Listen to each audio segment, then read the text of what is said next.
Nandito ako ngayon para saktan ko kayo. Sana maging handa kayo sa mga gagawin ko. Magsilbing aral ang lahat ng ito. Yung akala mo nasa healthy relationship na kayo pero yung isa patago ka pa lang, niloloko. Ang pamagat ng tulang ito ay cheating is a choice. Ilalathala ko kung paano tayo niloko. Ilalathala ko ang sitwasyon na hindi natin ginusto.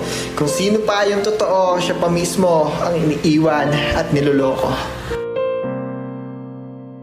Kahit ako, naranasan ko to. Yung mag-cheat, hindi. Nagkahamali ka. Naranasan ko na din ang maloko. Ang hirap tanggapin pag pinaranas to sa'yo. Trauma talaga ang maaabot mo. Cheating is a choice, pero bakit mo ginawa?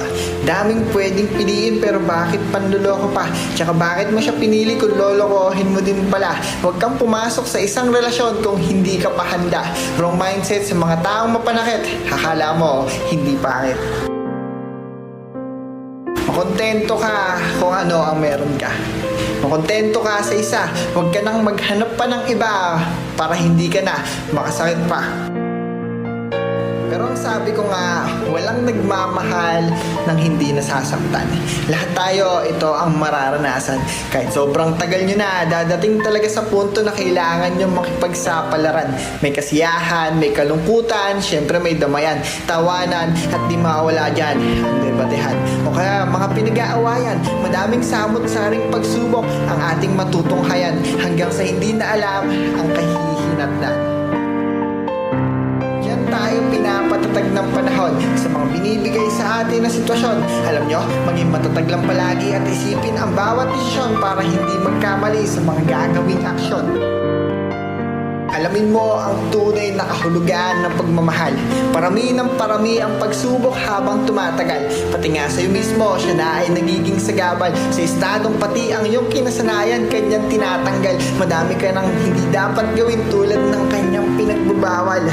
Once kasi na dumating na yung time na pinagbabawalan mo na yung isang tao, kadalasan sumusuway na ito. Sumusuway ng hindi mo alam o para bang patago hanggang sa hindi na nito alam na siya na ay nanloloko. May ibibigay ako na halimbawa. Tulad sa isang sugal, pwedeng manalo, pwedeng matalo. Pero pwedeng may manduga sa laro. Kumbaga, sa isang relasyon, may manloloko.